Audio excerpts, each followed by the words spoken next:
နဲ့ရှင်းရနေထပ်ပြောပြီးကြရင်ဘုဒ္ဓဘုဒ္ဓနဲ့ပြောမနေနဲ့အတူတူပဲနော်အတူတူလှုပ်ပြီးမှဟိုကလှုပ်တာအထက်ရှင်းရနေထပ်ပြောကိုနဲ့လှုပ်နေနဲ့ကြောက်နေခေါင်းပေါ်ချီတက်ပါလေ我是明天要花，但是你们这样子，为什么要花？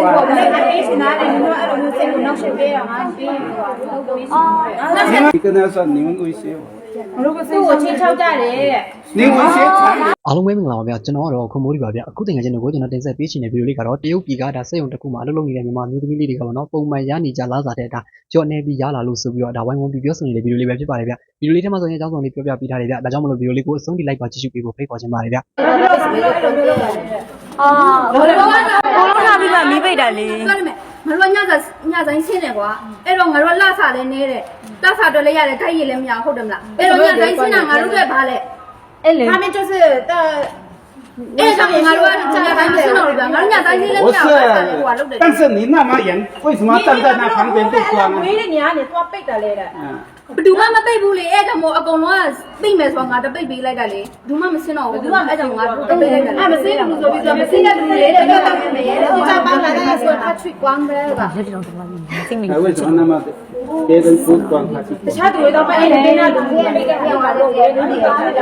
对，我他妈不念了，没背的不如多不嘞。哎，他们俺都背来的，弟弟也背的，你们背的不嘞？哎，他们俺都差来的，杜妈妈是老来了，看到吗？哎，他们。ငါတို့ညတိုင်းစီးရတယ်ခိုင်းရတယ်မရဘူးအဲ့ဒါငါတို့ကဘာလို့လဲ他就是关的吧စီတီပြရကြတာနားတယ်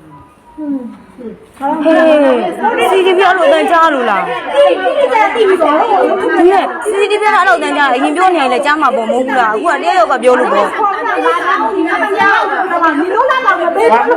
我跟你说好一个我不知道俺老表弟的后来把我背不了你好了没有你本来是3月份要扣，是少于40就要扣，2月份就扣。你那老白毛啊，40澳弄到嘛嘞？家人弄不了，家人都女的。你们照样不加班也可以，无所谓。家人，你来让我弄嘛？你让人弄了，把你拉过来。他们都去哪不嘞？他们都去好了，拉过来不嘛？好了，穿。好了，穿。拉马的那里，你看一个人，俺说伢咱，俺说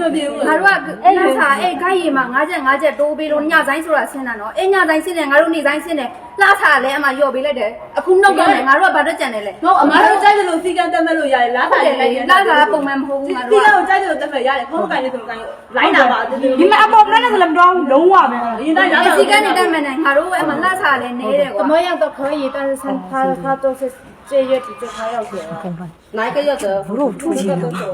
哥哥全部走。那我叫警察来。全部是不可以走，我们因为我们有订单，你要说。不是啊。你们要这样子的话，我就叫警察来。哎，全部不可以走，要走也按照规定，你们才可以走一些，全部走是不可以走。你们如果是这样子的话，就叫警察来解决这个问题。我不是我是心态好了。也不是吓唬你们，你就说嘛，也不是吓唬。我直接叫警察来解决这个问题。你走我就帮你送出去。各个走我就帮你送出去。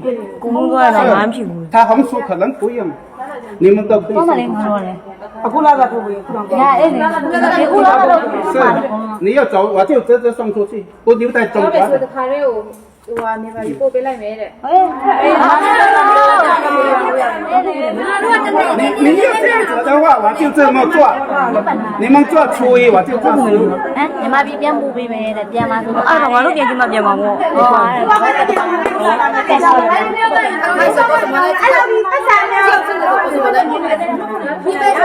都可以进来嘛。我这刚才多少钱？我跟在哪去比？不是你们如果这样子威胁的话，我就这样。你要说嘛，这种等于他们来威胁我们嘛，不是啊？全部走这种。我说你要不你们拿我是不是表了啥子？我说我没表。俺那对不对？你说拿。最大的你说俺那不要，你说平常的怎么？对， CCTV ကကြားရတော့မဖြစ်နိုင်ဘူးလေတယောက်ကပြောလို့မလို့ 再赚满一年。 တယောက်က CCTV ကအတန်ကြားစရာအကြောင်းမရှိ CCTV ကအတန်ကြားပြောတဲ့ဟာအကုန်ကြားနေမှာပေါ့ဒီဟာကြမှာရွေးကြဆိုတော့ပြောတဲ့ကောင်မှရှိလို့ 看你能刷清楚，还有赚不满一年就不要了，你们几个赚满一年就可以了，就是这么刷，因为有规定赚满一年的。 ဝင်လာပြီဆိုလည်းနေတနည်းကတော့လုံးဖို့ကတော့ပြောထားပြီးသားတဲ့။ဒါတော့လုံး တော့လို့တော့အဲ့လိုတနေ့လောက်ရမယ်လို့ဘာလို့မပါပါဘူးကိုယ့်ကိုလှုပ်ချင်လို့လုပ်နေတာ 有吗？可以走啊，到月底才可以走啊。到月底，ပြည့်ပြည့်လို့ရတယ် 那就也要月底，我就警察来送的。还有给他们现在还要正常上班， မောင်ဆိုင်ကိုထွက်ချင်ထွက်လို့ရတာ 以前要正常上班。 သူရဲခွန်တူတောင်းမှဒုက္ခရောက်မှာကိုယ်ခေါ်တာ မြန်မာနိုင်ငံမှာအလုပ်လုပ်ရတာလည်းတကယ်ကိုမလွယ်ဘူးဗျာနော် 你把这些拿来一起拿来，你说一起拿来，白拿了，不带了，妈的，我们地巴皮都ပုံမှန်အဲ့ဒါလေးကိုပြောကြ 巴皮起拿来地巴皮都地路皮拿来地高带路拿去拿这边了，白拿你了，你说巴皮拿来地我巴路不要嘛了，你说巴皮路皮你妈我们地不，我不了，你说拿来没标不，地路皮了嘛找人标标我们推过，我说地路皮起拿，拿标嘞，标不嘞拿标。 我他们该有他的嘛？要得嘞，不了，哎，我说啷看？别可以。 我讲嘞，该有嘛？40天，40那俺在做不老贵，俺在那个哎喽，哎嘞，脾气哪来？哎，那个巴皮都没弄，那个嘛，用山用都刮了都，哎是。哎，弄个脾气。咱们哎，我这都得老三楼金标啊嘞。别的大概叫那谁别撇到俺在撇到嘞。哎，是没别了，哎喽喽的。好的好的。可以了，娘的，咱现在来来给你。哎，别撇到俺在。没别俺在弄的啦。啊，那我该不俺在弄撇钱撇没别的。ပုံမှန်အဲ့ဒီပုံမှန်အဲ့ဒီပုံမှန်ညာတိုင်းလည်းဖြစ်တော့ပုံမှန် 哎，我就是嘛，现在也是个，不是那样子，为什么这次挠成这样子？我都。 我说嘛，你妈在那边弄片嘞，弄片弄嘛，弄 အမေ50ပြည့်မဲ့ဆိုတာ9ရက်ပိုင်းမှာပြောရလေနော်50ပြည့်မဲ့ဆိုတာ9ရက်ပိုင်းမှာပြောရလေ 他们就是那个事实，还这样子控的就是不行，那样子以前那样子给，那个以前那样子给的，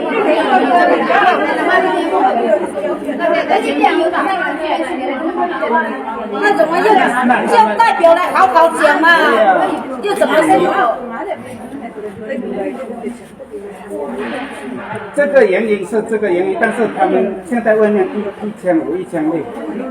我1500保底再加个40-50标，不是1000几，还提供住宿、吃饭，是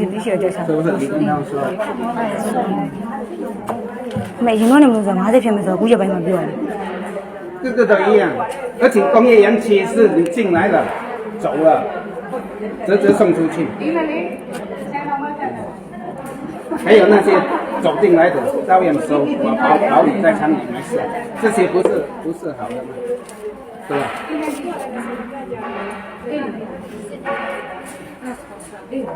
怎么说呢？ 他们就是以前给的。不用，没有，就是这个就这样子，全部贴在这里，就是按照那里。哎呀，都讲的都没有的，嘛干啥的？按照那里就是那样子。因为我们没赚钱，为什么要放钱？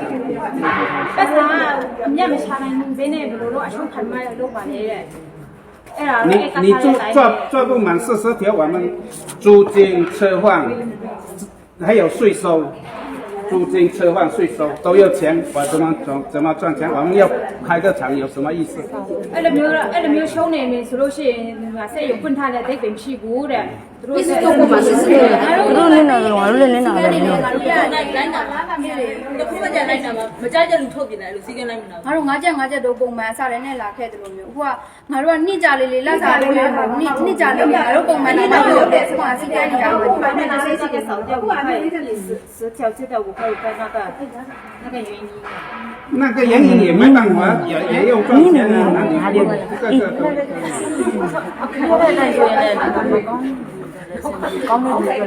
这是只是他们几个说的。 ပြီးနေချင်းမေးဖို့လေးငါလည်းပေးရတယ်စားလို့တော့ဒီစားလည်းမစားပဲသူ့ဟင်းကမကောင်းဘူးကနေ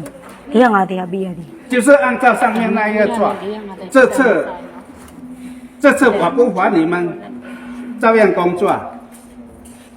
ပုံမှန်ပဲလုံးလုံးတဲ့ ပုံမှန်လုံးလုံးငါတို့ပုံမှန်မရဘဲနဲ့ညတိုင်းစနေရတာတော့တကားပဲငါချက်ငါချက်ချင်းချောင်းတော့上班也是没意思的，这边上班也是没意思的吧？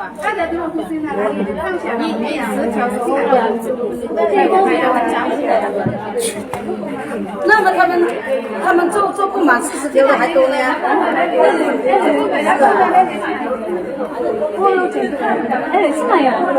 就是按照规定来了，不会给的，这个不会给的。ပြောင်းမမဲ့ဒီလိုပုံလာတယ်အဲ့ဆိုရင်တော့ဘာလို့တော့မလဲတလား2000ရဖို့တော့မလဲလို့ပြော2000မဟုတ်ဘူးဆရာပြောနေတယ်ရှင်းရည်ထပ်ပြောပြီးကြရင်ဘုဒ္ဓဘုဒ္ဓနဲ့ပြောနေတယ်အတူတူပဲနော်အတူတူလှုပ်ပြီးမှဟိုကလှုပ်တာအထက်ရှင်းရည်ထပ်ပြောကိုနဲ့လှုပ်နေတယ်ကြောက်နေခေါင်းပေါ်ချီတက်ပါလေ ဒါကတော့မှန်တယ်ဗျာနော်ကိုမန်နဲ့ထင်ရင်ပြောကိုပြောကမှာဗျာနော် အေးလေအခုကသူပြောသလိုပဲမกินနိုင်ဘူးဆိုအကုန်လုံးထွက်လိုက်ပြီးတာလေမกินနိုင်ဘူးဆိုအကုန်လုံးထုတ်လိုက်လားစာထုတ်ပေးလိုက်အဲ့ဆိုပြီးသွားပြီအခုကသူပြောတဲ့အတိုင်းပြင်မလားမပြင်ဘူးဆိုလားစာထုတ်ပေးပြီးတော့တခါတည်းကုန်ထွက်လိုက်ပြီးသွားပြီမပြောတာဆမ်းမလို့ အဲ့လိုမှနေချုံတိုးတက်ဖို့ပဲရှိရတယ် အေးလေအမှန်တကယ်ဆိုနှစ်ကြသွားလေပတ်သက်ကပို့တိုးလေနှစ်ကြသွားလေပတ်သက်ကပို့တိုးလေဖြစ်ရမှာ 知道外面的工资，下面的工资都1500、1600，是吧？还有工业园区这些，还有我们亏待你们吗？会带的了。亏待什么？他们就是以前就是多了拿多了，现在都少了很多。你们抓多少少了？您抓个30-40条有少吗？你问一下，是30-40条有少吗你谁该弄的路你多的啦的？40条少多少？不老你多的嘞的。ဘယ်လိုလေးဆက်တယ်လေးစက်ကရတဲ့လူခိုင်းဒါလေးဆက်တယ် ဒီရေလောက်ရှင်မျိုးอ่ะရှိမှာပေါ့ ဒီဘယ်လောက် 你们要是几条都有。သွားတယ်လေတဲ့ ဟောနေတဲ့ဆိုသူတို့လားတိုက်တယ်လို့ပြောင်းပြလိုက်တော့ဘယ်မှာလုံးချင်နေရှိလို့မလုံးကြတော့ပါနဲ့ 你们20几条都有，30条都有。你20ကျော်နေတော့မရှိတယ်တဲ့ အဲ့ဒါအဲ့လားတိုက်ပြောင်းမှုကဖြစ်သွားလေအရင်ကဆို30ကျော်40ကျော်တော့လူတိုင်းရရင်သူတို့လားတိုက်အဲ့လိုမျိုးဖြတ်ပလိုက်တော့ဘယ်မှာမလုံးချင်လို့ပြောင်းသွားကြတယ်ခါတိုင်း80 90 90 ကျော်ရနေတယ်ကဘယ်လောက်ရတော့ 为什么要办公？ တရားတော်ရတဲ့လူတွေတော့မှ ဟုတ်တယ်လေအများကြီးရတဲ့လူတောင်များကြတော့အောက်ကလူဆိုပိုးဆုံးမှာပေါ့လက်ရလည်းပြင်းသေးရဲ့ဈေးဘိုးရလည်းလျှော့ဆိုတော့ဘူးမများတော့ဘူးလေလုံးစစ်စိတ်လည်းရှိမှာ သူ ပေါ့ ကဘိုင်းလေးဆော်နော်အရင်ကပေးရတယ်တခါပေးရတယ် 改是正常的，正常要求的，不是你改，你做好质量是应该的，做不好客人不要也扔掉的垃圾，是这样子，质量改是正常的，一定要质量好，这样子。不是你们改不改，一定要改的，一定要做好的。你做不好就测评，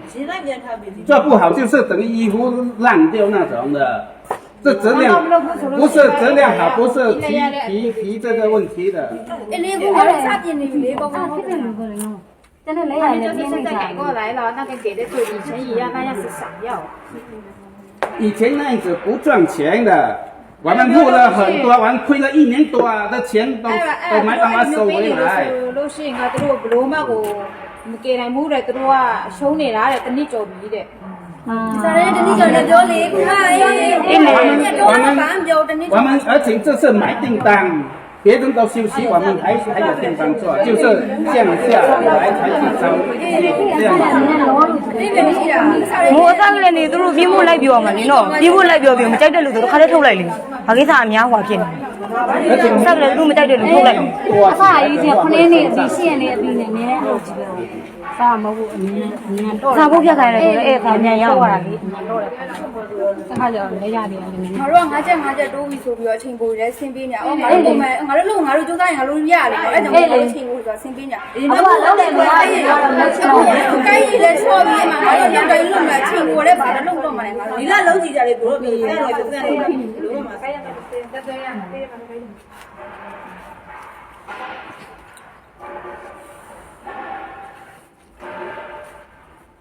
第一就不会给，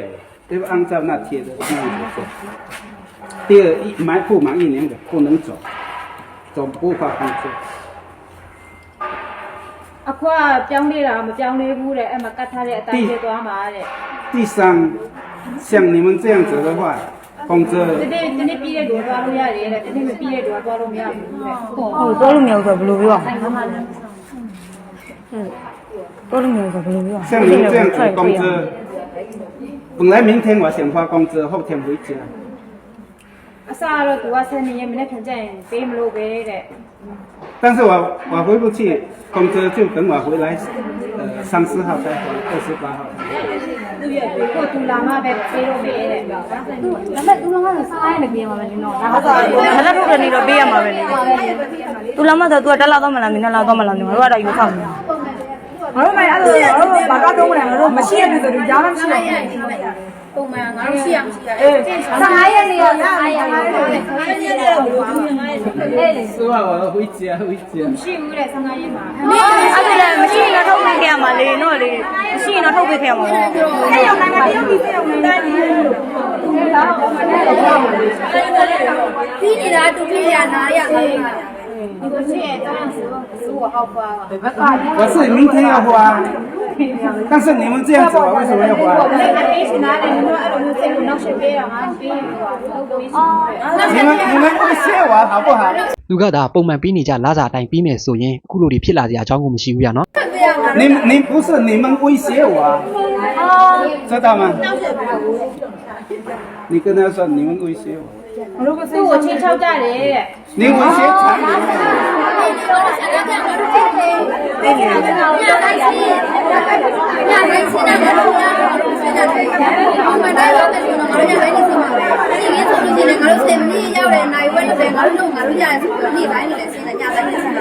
အခုလောက်တိုင်းများတော့ငါတို့ဘာလို့လဲအဲ့ဒါကို ဒီကမင်းနဲ့နောက်ကြတော့ညိုညီလာငါတော့ပြေးပြလိုက်တာမဆောင်ဘူး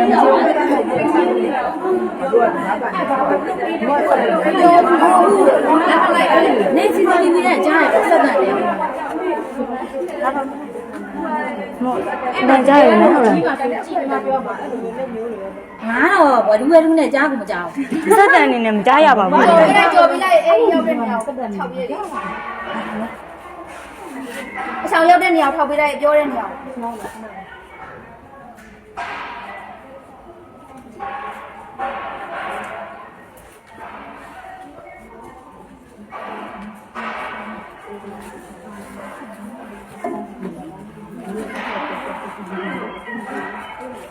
ငါတို့တွေကိုဒီလူတွေပုံမှန်ပြတ်ချုပ်ကြတော့မှငါတို့လားခပြန်ပြီးမယ်မိမိကင်းဟောက်အဲ့လိုပြောပြီးငါတို့ကမရငါ150ပြောပြီးတော့ဆက် ဟုတ်ရောက်တဲ့နေရာ ဒီလူတွေပုံမှန်ပြတ်ချုပ်တာငါတို့လားခပြီးမယ်ငါကပြီးထားထားလိုက်အောင်မယ်ဆက်လက်ပြီးအောင်ပြီးတော့မှပြီးမယ်အဲ့လိုမျိုး ဒီလေနော်ဒီရောက်လို့ဒီဘလို့လုပ်ပေးနေမှာတော့စက်ကကြဘာမှမဖြစ်နိုင်ဘူးညှောင်းနေ 明天会发工资给你们。 အေးလေသူတို့တော့မှတတိတိပြီးနေတာမှကြောင့်ငါတို့ကလုံသမားလေးပို့တော့နေတာဘူး 但是，但 အေးလေ 是。